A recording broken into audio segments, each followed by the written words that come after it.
Bonjour à tous, c'est Tutu. Aujourd'hui, nous allons nous envoler pour le Jurassique en découvrant le très original add-on d'Orbix Jurassic World Archipelago. Je pense que vous vous souvenez tous de la scène où les docteurs Alan Grant et Ellie Sattler arrivent sur l'Isla Nublar, l'île où se déroule le premier film de Jurassic Park. Eh bien, nous voilà au pied de cette fameuse cascade. Alors oui, je sais que vous êtes là pour voir des dinosaures. Promis, on en verra plus tard dans cette vidéo. Mais pour moi, c'était rendre hommage à Steven Spielberg et à ce film qui a bercé mon enfance, de revivre ce moment clé où on arrive sur l'île aux dinosaures. Alors comme vous pouvez le voir, la modélisation est relativement bien faite. On voit ici les chutes du Jurassique, mais vous pourrez revoir tous les lieux présents dans les films et qui se déroulent sur les différentes îles du monde de Jurassic Park. Auriez-vous par hasard projeté d'avoir des dinosaures dans votre parc à dinosaures, hein? Eh oh! Allez, je vous ai promis des dinosaures, donc c'est parti, on redécolle. Au centre de cette île, sur les grandes plaines herbeuses, nous allons principalement rencontrer trois espèces de dinosaures. Le premier, c'est le stégosaure, où nous avons ici plusieurs magnifiques spécimens. Allez, on va aller essayer de se rapprocher. Je vais me poser à proximité. On descend de l'appareil. Il faut savoir que les dinosaures vont totalement vous ignorer, que ce soit les carnivores, les herbivores, donc ils vont continuer à vivre leur vie, peu importe où vous soyez. Les dinosaures de ce mode sont fidèles à ceux du film, un peu moins fidèles vis-à-vis des connaissances actuelles.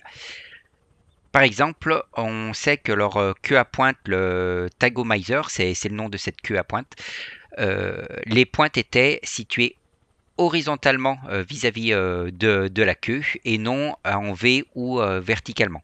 Donc sur la représentation du film, elle est encore en V, mais voilà, ça va faire partie des petits écarts que je vous expliquerai vis-à-vis des différents dinosaures que nous allons rencontrer. Mais sinon, au niveau de la modélisation, c'est vraiment très très bien fait. Voilà, on sent la grandeur des dinosaures, on se sent humble vis-à-vis de ces créatures. Allez, je vous propose qu'on reprenne l'hélicoptère et qu'on aille voir le second groupe de dinosaures qui pâturent dans les hauts termes. Alors, le second groupe, on est en train de le survoler, c'est les apatosaures. Alors, les apatosaures, pour vulgariser, font partie de la famille des longs coups, donc de la famille plus scientifiquement des Diplodocyanés, autrement dit des Diplodocus. Et l'autre grosse sous-famille, c'est la famille des Apatosaures rhinai. Et cette famille va regrouper nos trapatosaures. La modélisation est relativement bien faite aussi. On retrouve la modélisation du film qui est la modélisation moderne de cette famille de dinosaures. Donc on peut voir que la queue arrière en fait va servir de balancier au niveau du corps, du cou, et elle ne va pas traîner sur le sol. Donc là on est sur une représentation dite moderne de ce dinosaure, donc très très bien fait. Allez, je vous propose qu'on reprenne l'hélicoptère et qu'on aille un peu plus au nord, toujours dans les grandes plaines, pour voir la troisième espèce de dinosaure. Qu'est-ce que c'est? Tim? Tim, tu peux me dire ce que c'est? Ga... Gala... Gallimimus. Et contrairement à ce que dit le film, Gallimimus ne signifie pas mangeur de viande, mais imitateur de poule. Alors j'envoie un petit groupe, on va aller se rapprocher.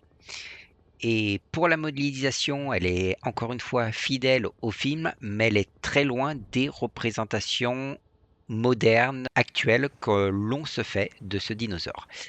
En effet, il fait partie des dinosaures à plumes. Je vous montre à l'écran à quoi il ressemble. Et effectivement, dans le jeu, vous voyez qu'il a plus un aspect de lézard. Alors, il faut savoir que les films Jurassic Park ont expliqué le fait que la nouvelle série de Jurassic Park a conservé l'ancien design, de par le fait que comme c'est des dinosaures génétiquement modifiés, cela peut expliquer le fait qu'il n'ait pas de plumes. Allez, reprenons notre hélicoptère et envolons-nous pour l'enclos de l'Indominus Rex. Pour situer l'enclos de l'Indominus Rex, il faut le situer au centre de la carte, légèrement au nord-ouest des plaines herbeuses. Donc dans ce mode, l'Indominus Rex se trouve dans son enclos, on est en train de le survoler. L'Indominus Rex est un dinosaure totalement fictif, inventé pour la saga de Jurassic Park. Et on peut également le voir de plus près. Pour cela, je vais me poser. Et après, il vous faudra grimper les escaliers qui se trouvent à gauche de l'enclos. Donc c'est un petit peu compliqué. Il y a quelques collisions qui vont vous freiner, vous empêcher de monter, mais en insistant, vous parviendrez à grimper jusqu'à la salle d'observation. Donc une fois dans cette salle d'observation, vous voyez parfaitement ce fameux hybride de dinosaures. Donc dans les faits, c'est un hybride croisé entre différents types de dinosaures. Donc on retrouve le génome principal du tyrannosaure, mais également du vélociraptor, du carnosaure, du gigantorus, etc., etc. Enfin voilà, il a vraiment beaucoup de génomes. Le but était de faire un prédateur suprême, fort, intelligent, gros, puissant et également avec une sorte de peau très dure protégée. À présent, je vous propose qu'on aille rejoindre le complexe de Jurassic Park 2. Alors, ce fameux complexe, vous le voyez devant nous, il est fidèle au film. Vous pouvez voir les différents hôtels, les différents bâtiments, le monorail et surtout le petit plan d'eau, enfin petit entre guillemets, puisqu'il contient un gros reptile marin, ce n'est pas un dinosaure. Donc ce reptile, c'est le mosasaure. On le voit actuellement au fond du bassin et il est surtout célèbre pour cette scène.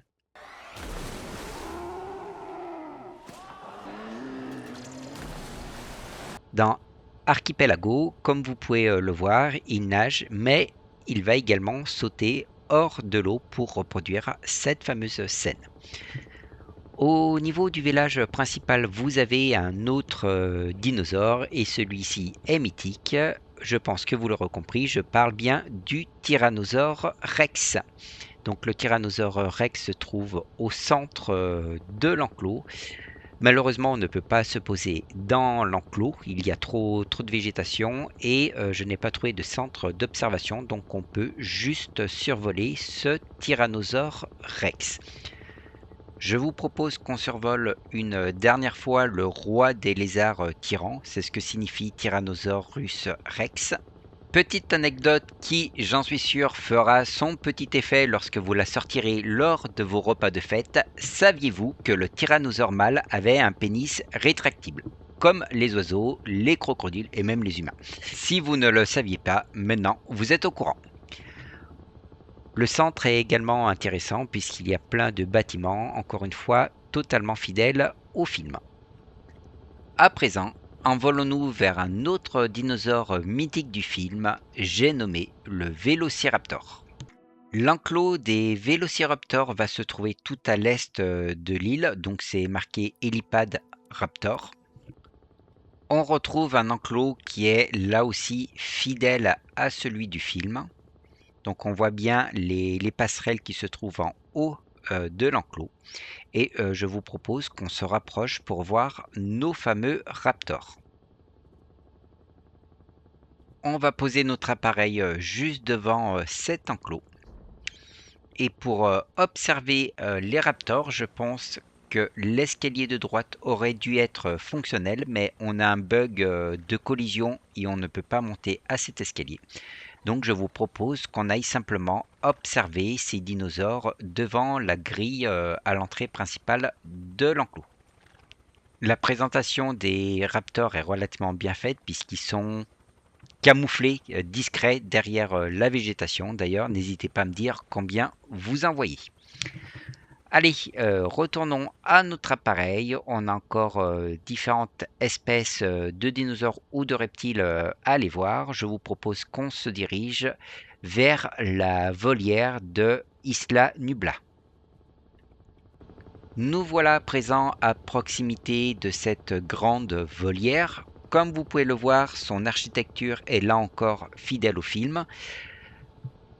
De l'extérieur, on ne voit pas forcément beaucoup de reptiles volants. Je vous propose donc de poursuivre mon petit tour à l'extérieur et d'aller poser mon hélicoptère pour qu'on se retrouve à pied devant ce centre.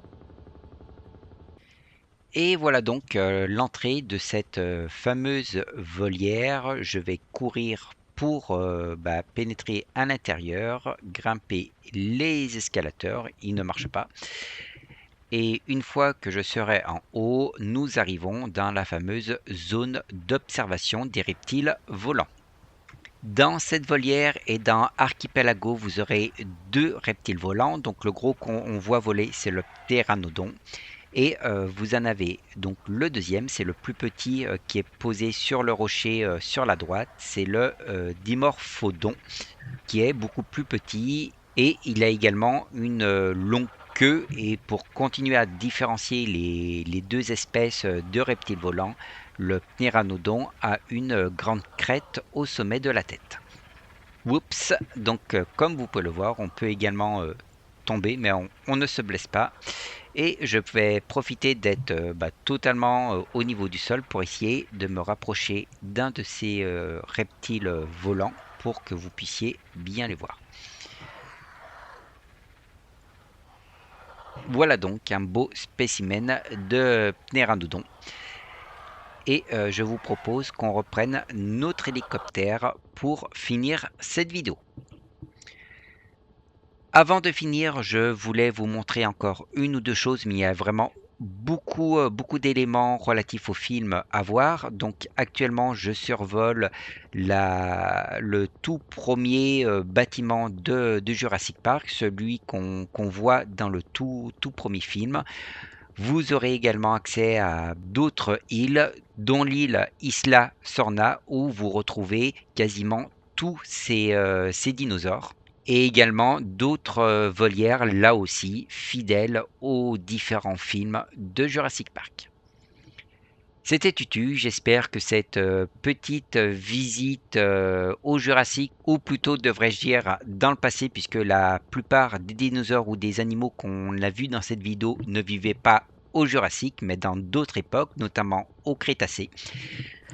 J'espère également vous avoir appris de nombreuses choses sur les dinosaures ou sur le film. C'était Tutu, je vous remercie d'avoir regardé cette vidéo, je vous souhaite à tous d'excellentes fêtes de Noël, un très bon réveillon, et je vous dis à l'année prochaine pour de nouvelles vidéos.